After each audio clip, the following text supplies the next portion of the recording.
सकते हैं, इसे घबराना और डरना नहीं है। ये आंदोलन इसी तरह इसका कारवा बढ़ता जाएगा और बृहद मंच लगाइए। आने वाले समय में आप लोगों को धूप गर्मी सहना पड़ा आज, लेकिन ये जनहित की लड़ाई है। स्वास्थ्य चिकित्सा व्यवस्था को सुधार करने की मांग को लेकर हम लड़ने आए हैं। तो थोड़ा बहुत बरसात और धूप भी लग जाए तो हम लोग तो मेहनत करने वाले लोग हैं, दिन दिन भर खेती बाड़ी में काम करने वाले लोग हैं। तो यहाँ के खंड चिकित्सा अधिकारी और प्रशासन शासन को सुधारने में बहुत ज्यादा दिक्कत हमको नहीं है। मैं आप सब लोगों से क्षमा चाहता हूं कि हमारे बहुत सारे लोग इस कार्यक्रम में शामिल हैं, लेकिन टेंट छाया का व्यवस्था न होने के कारण ये सड़क में भी बैठे हैं, सामने भी बैठे हैं। लेकिन लोगों ने अभी हमारे जो प्रदेश के नेता जो बोल गए, हम मानते हैं और इन बातों से हम घबराते भी नहीं। जब आंदोलन चलता है, ये कोई राजनीतिक दल नहीं है कि नेता आज यहाँ है कल वहां चले गए। ये एक दादा मरकाम का जन आंदोलन है और इसी जन आंदोलन से आज पूरे आंदोलन, चाहे वो जो भी आंदोलन चला रहे हो, भील प्रदेश का हो, गोंडवाना का हो, चाहे आदिवासी मूवमेंट के जितने भी आंदोलन चला रहे हो, उन सबके प्रणेता प्रेरणा स्रोत आज इस 2025 में के दौर में जो चल रहा है उसके प्रणेता देनवासी दादा हीरा सिंह मरकाम है और सब हमारे लोग। हमारी लड़ाई यहाँ के व्यवस्था से, यहाँ के शासन प्रशासन की व्यवस्था से। जिस कांग्रेस ने देश के आजादी के बाद 50 साल शासन किया, लेकिन हक आदिवासियों के हक अधिकार को नहीं दिया। हमारी लड़ाई कांग्रेस से है। हमारी लड़ाई आज जो देश में डबल इंजन, मध्य प्रदेश में डबल इंजन की सरकार है, केंद्र में भी भारतीय जनता पार्टी की सरकार और मध्य प्रदेश में भी भारतीय जनता पार्टी की सरकार, इसके बाद भी आज हमारे लोग परेशान हैं और आदिवासी भर परेशान नहीं है। अगर कोई सिस्टम खराब होता है, सरकार का कोई डिपार्टमेंट में भ्रष्टाचार या गड़बड़ी होता है, तो सिर्फ गोल गोण बैगा भर प्रभावित नहीं होता, ये पूरा क्षेत्र प्रभावित होता है। इस क्षेत्र में रहने वाले तमाम समाज के लोग प्रभावित होते हैं। अभी हमें इस ज्ञापन के माध्यम से जो हम मांग है हमारा, आप लोगों को हमारे जिलाध्यक्ष ने बताया होगा कि स्वास्थ्य चिकित्सा व्यवस्था ये है कि अगर आपको अटैक आ गया तो अटैक का कोई डॉक्टर नहीं, आपको एक गोली लेना है। क्योंकि जो स्वास्थ्य विभाग का बजट है वो जनसंख्या के मापदंड से, जनसंख्या के आधार पर सभी विकास खंडों में, तहसीलों में और सभी क्षेत्रों में उसका बजट का फंड अलॉट होता है। उसमें सभी प्रकार की दवाई, पट्टियां, तमाम तरह के चिकित्सा सुविधा उपलब्ध कराने का ये शासन और प्रशासन की जिम्मेदारी है। लेकिन क्या अपने व्यवहारी में ऐसा होता है? व्यवहारी मुख्यालय का स्वास्थ्य सेंटर नहीं, ये रिफर सेंटर है। अगर यहाँ जबरदस्ती एडमिट होकर के उपचार कराए तो ऊपर का रिफर होना तय है। इसलिए आज व्यवहारी नगर के लोग, ठीक है, हमारे गरीब तबके के लोग समय पर अस्पताल नहीं पहुंच पाते, उपचार नहीं हो पाता, पैसों के अभाव से नहीं हो पाता, तो हम मानते हैं। लेकिन यहाँ बड़े बड़े जो लोग हैं, जिनके पास सारे संसाधन है, पैसा है, वो तत्काल कहीं भी जा सकते हैं। लेकिन अगर व्यवहारी में 100 बिस्तर का अस्पताल है, तो शासन का शासकीय अस्पताल है, तो शासकीय बजट का खयानत कहाँ हो रहा है? इससे पहले भी हमने आज 6 महीने पहले जिला सर्जन का घेराव किया था। यही हालात जिला चिकित्सालय में भी रहा, यही हालात आज जितने भी 100 बिस्तर के अस्पताल बने। अभी कल हमें एक फोन आया था झींक बिजली जैतपुर से, वहाँ कोई डॉक्टर ही नहीं है, वहाँ तो प्रसव भी नहीं हो सकता। वहाँ अगर थोड़ा सा चोट लग जाए तो कोई टाका लगाने वाला नहीं है कि आपको पट्टी बांध दी। तो ये हालत है और बात कर रहे हैं देश की विकास की। अभी हमारे व्यवहारी में 9 जून को एक बहुत बड़ा कार्यक्रम हुआ था। भगवान बिरसा मुंडा का जयंती मनाया गया और मध्य प्रदेश के हमारे मुखिया भी आए थे। और इतना बृहद कार्यक्रम कि उस कार्यक्रम से जो हमारे क्षेत्र के माननीय विधायक हैं, आज मध्य प्रदेश में टॉप आदिवासी नेता है कि नहीं है, वो व्यवहारी विधायक नहीं, पूरे मध्य प्रदेश का आदिवासी टॉप लीडर है। यहाँ का जो उप मुख्यमंत्री मध्य प्रदेश के हैं वो आज स्वास्थ्य मंत्री भी है और शहडोल के प्रभारी मंत्री भी है, और जितनी बार जिला योजना के बैठक में जाते हैं तो इसी व्यवहारी से निकल के जाते हैं, लेकिन उनके कान में जू नहीं रहता। हमारे सामाजिक संगठनों के लोग, सोशल मीडिया में हमारे व्यापारी संगठन के लोग, तमाम लोग इन्हें सोशल मीडिया के माध्यम से यहाँ के व्यवहारी की जो स्वास्थ्य चिकित्सा व्यवस्था है उस पर कमेंट कर रहे हैं, आरोप लगा रहे हैं। ऐसे ऐसे डॉक्टर कि ड्यूटी टाइम में भी हमको पता चला दारू पी के बैठ लेते हैं, और वो अपने चेंबर में नहीं बैठते, क्योंकि चेंबर में बैठेंगे तो सरकारी डॉक्टर है, वेतन लेते हैं, मुफ्त में दवाई करना पड़ेगा। वो अस्पताल से निकल के, सिविल हॉस्पिटल से निकल के सामने मेडिकल में बैठते और वहीं आपका चेकअप भी करेंगे, और फिर बाद में कहेंगे बगल में जाके खून जांच करा लो, तो भी प्राइवेट में पैसा देना पड़ेगा आपको। फिर वही खून जांच हुआ, आपका जांच रिपोर्ट आने के बाद वो दवाई लिखेंगे, इंजेक्शन लिखेंगे और एक झोला दवाई लिख देंगे। होना 4 दिन के खुराक में ही ठीक है, लेकिन 15 दिन का लिख देंगे, और ऐसा डुप्लीकेट दवाई में लिखते हैं कि आपको लगता है कंपनी के रेट में मिलता है, और उस दवाई में भी डॉक्टर को कमीशन बना हुआ है। तो बताइए कि आज भारतीय जनता पार्टी के सरकार में जो कह रहे हैं कि हम देश के, प्रदेश के, गांव के अंतिम छोर में जो गरीब आदमी उसके लिए लड़ाई लड़ रहे हैं, उसको सारी सुविधा उपलब्ध करा रहे हैं। स्वास्थ्य और शिक्षा का ये हालात है कि अभी छात्रावासों में हमको सुनने में आया था ड्राइवर विभाग का पैसा है और ड्राइवर के लिए पैसा आ रहा है केंद्र से, लेकिन वहाँ जो पदस्थ अधीक्षक है 2000-3000 रुपए में एक सीट देते हैं कि हॉस्टल में अपने बच्चे को एडमिशन कराना है, तो पैसा दो, और पैसा नहीं है तो एडमिशन नहीं होगा, बोलेंगे एरिया के अंदर नहीं आता है, दूसरे ब्लॉक का है। तमाम तरह की बातें होती है। तो मैं कहना चाहता हूँ कि व्यवहारी विधानसभा क्षेत्र से अगर हमारे माननीय विधायक, हम तो मानते हैं कि आपने पूरे बिंद का टॉप लीडर बन गए, प्रशासन और मुख्यमंत्री के नजर में इतने बड़े नेता बने, लेकिन आज ये इतने जो कागज आ रहे हैं, ये शिकायत आ रहे हैं। आपने आदिवासी सम्मेलन किया, कोल समाज का सम्मेलन किया, हमारे कार्यकर्ताओं ने, हमारे ब्लॉक अध्यक्ष ने, जिला के नेताओं ने जब उन क्षेत्रों में दौरा किया तो पता चला है कि उन आदिवासी गांव में जहां हमारे कोल भाई के लोग निवास करते हैं, जहां 80% जिनकी आबादी है, वहां सड़क नहीं बना, आपके नल जल योजना का पाइप भी नहीं लगा है, बोर भी नहीं हुआ। लोग 1-1 किलोमीटर हैंड पंप से पानी लेने जाते हैं, वो भूमिहीन है। बाढ़ सागर परियोजना से विस्थापित हुए, आज 40 साल उनको विस्थापित हुआ, ठीक है, अभी तक सामान्य सीट,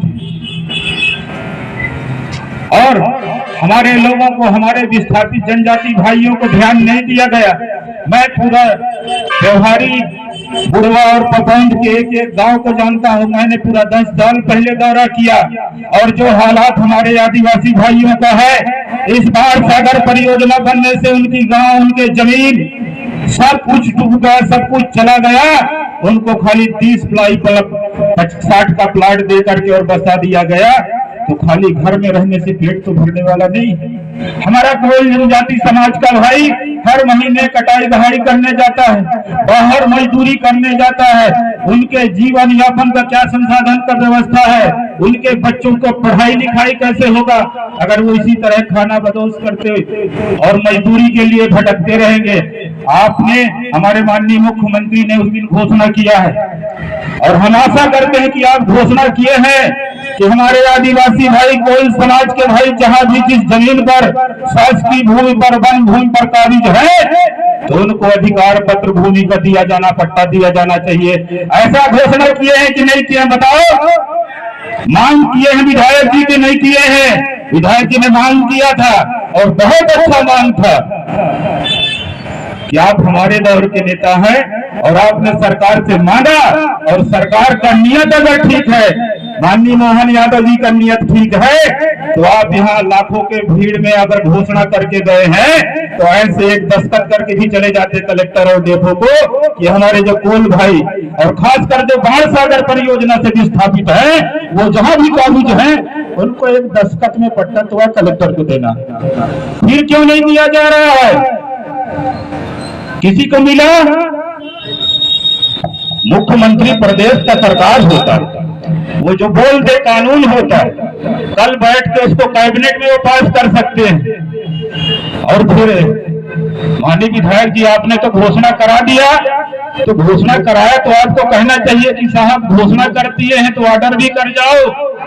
और नहीं, हमारे बिरादरी के लोग हैं, कल कहेंगे यार तुमने लाखों समाज के लाखों लोगों को बुला के लाए और बहुत ताली बजवाए कि भाई हमारे पास भूमि का रिकॉर्ड नहीं है, और जिसके पास भूमि का रिकॉर्ड नहीं है उसका कोई अता पता नहीं है। क्या कोई पता नहीं? शासन के रिकॉर्ड में आप मध्य प्रदेश के निवासी हैं, शहडोल जिले के निवासी हैं कि पपौनी पनिया सरसी के निवासी हैं। आपको अगर आदिवासी होने का और वहां का निवास करने का मूल निवासी बता रहा है तो आपका राजस्व रिकॉर्ड है, और वो राजस्व रिकॉर्ड भी आपके पास नहीं है। और जो पुराने रिकॉर्ड थे, हमको ऐसा भी सुनने में और देखने में मिला है कि आप लोगों के पास जो पुराने रिकॉर्ड भी थे, 5 एकड़ 10 एकड़ में काबिज काश्तकारी करते थे, तो वहां के चतुर चालाक लोग आपके पुराने रिकॉर्डों को मांग लिए कि चलो तुम काबिज हो, खसरत में दर्ज है, हम तुम्हारा पट्टा बनवा देंगे। और उन दस्तावेजों को गायब करके और आज वहां दूसरे किसी गैर आदिवासी के नाम से पट्टा दिख रहा है। ये रिकॉर्ड मेरे पास आए, बहुत सारे हमारे कोल समाज के जिनके बाबा दादा परदादाओं के नाम पर एकड़ों जमीन है, हेक्टेरों में जमीन है, लेकिन 80 के दशक में वहां दूसरे का नाम चढ़ गया। और ये नाम चढ़ा तो हमारे हिंद के सबसे बड़े आदिवासी विधायक माननीय विधायक जी से कहेंगे कि उनका भी जांच कराओ, उनका रिकॉर्ड कब गायब हुआ? आज भी कलेक्टर कार्यालय के रजिस्ट्री रिकॉर्ड में रखा हुआ है। अब हमारे गरीब गुरबा लोग कलेक्टर ऑफिस नहीं जानते, अपने पुराने रिकॉर्डों का नकल नहीं निकाल पाते, और फिर कुल मिला के यह होता है कि जमीन ही छोड़ के चले गए। तो आखिर ये आदिवासी कभी सरकार ने विस्थापित किया तो कभी सरकार से जुड़े प्रभावशील लोगों ने विस्थापित किया, तो इनका स्थायित्व का हो। कम से कम हमारी मांग है कि आपने घोषणा करके गया है तो 15 दिन के अंदर कलेक्टर और फॉरेस्ट विभाग के डीएफओ को आप आदेश करिए कि विस्थापित लोग परिवार जितने भी हैं बाढ़ सागर से, उन सबको जो जहां भी, चाहे शासकीय भूमि पर हो, राजस्व की भूमि पर हो, चाहे वन भूमि पर हो, उनको वहां रहने का, बसने का उनका रिकॉर्ड दिया जाए, ताकि आने वाले उनके बच्चे उनको बता सके कि हम गौड़ जनजाति के हैं, हम कोल जनजाति के हैं, ये हमारा राजस्व रिकॉर्ड है।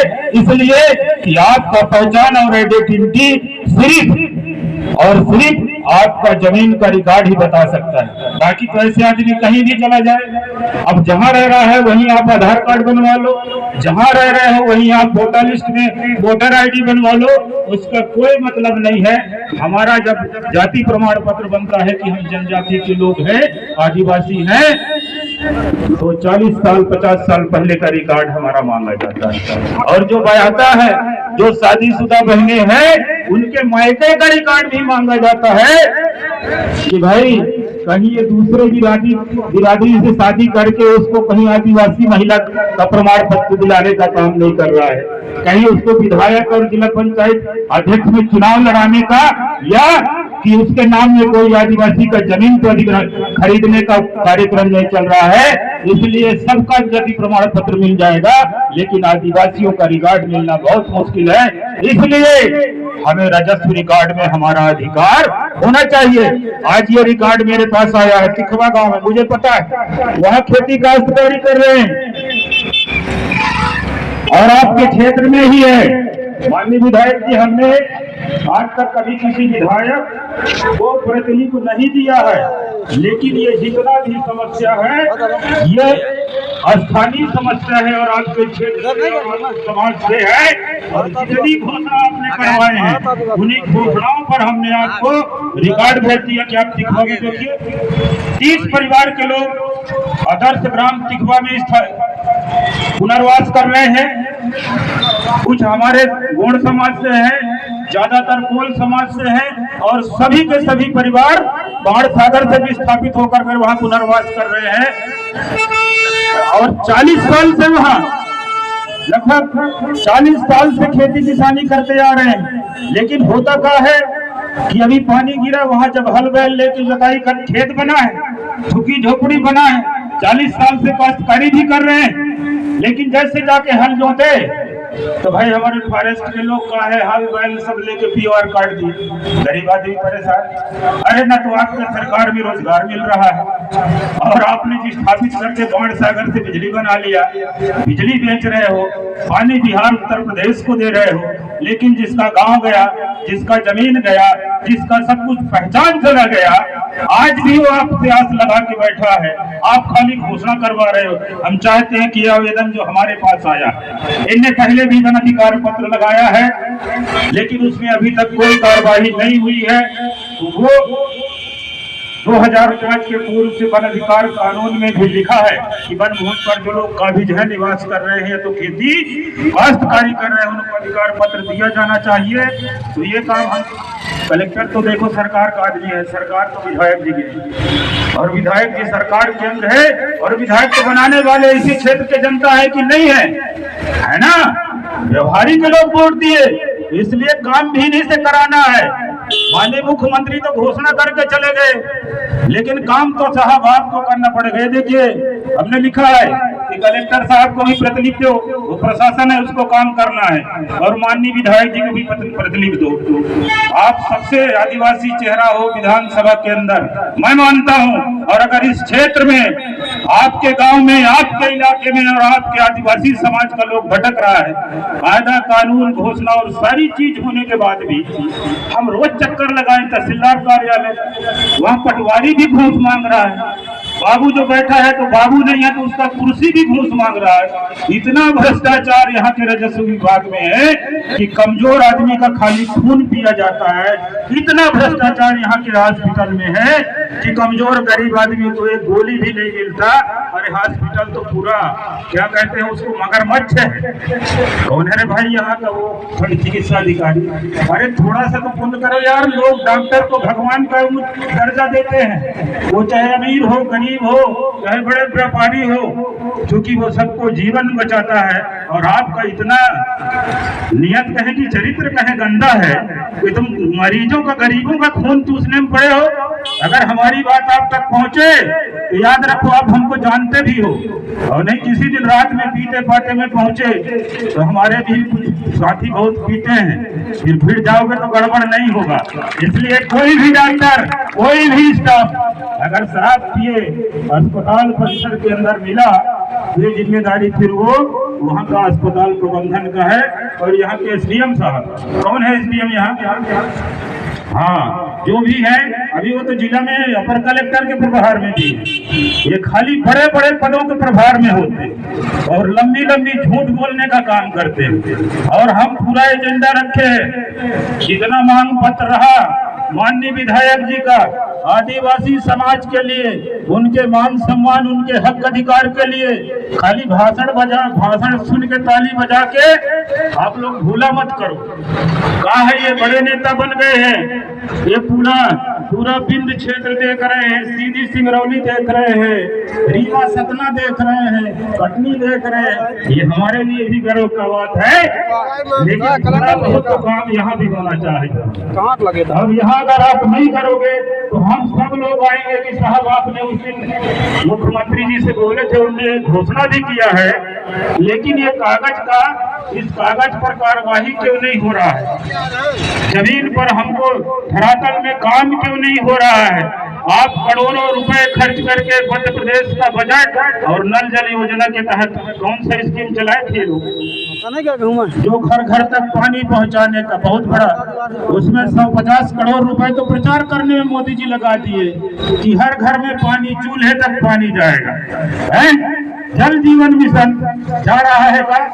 अभी हमारे अजय चंद्रो जी गए थे कहाँ गाँव में, तो वो नेत्र विकलांग है और जो उसकी पत्नी है वो पैर से विकलांग है, 1 किलोमीटर पानी भरने जा रहे हैं। तो विधायक जी आप भी दौरा करो और बोलिए पीएचक्यू विभाग को बोलिए भाई, अगर सरकार की योजना है तो सरकार की योजना सबसे पहले जो अंतिम पायदान में खड़ा है उसको दिलाना। राजू गुप्ता के यहाँ तो हैंडपंप लगवा भी सकता है, उसके यहाँ मोर भी है, लेकिन गरीब गुरबा आदमी को तो बड़ा परेशानी है ना। और कितने करोड़ का आपने वो सिंचाई परियोजना लाया, उसको भी टेंडर देके गड़बड़ा आदमी को कमीशन थोड़ी में, देखो हम बोलेंगे तो ज्यादा हो जाएगा, लेकिन बोलना पड़ेगा। अब क्या है, हमने एसडीएम को कहा, कलेक्टर को कहा, ये व्यवस्था नहीं, ये लोग तो भोपाल से मुख्यमंत्री भेजा हुआ कर्मचारी है।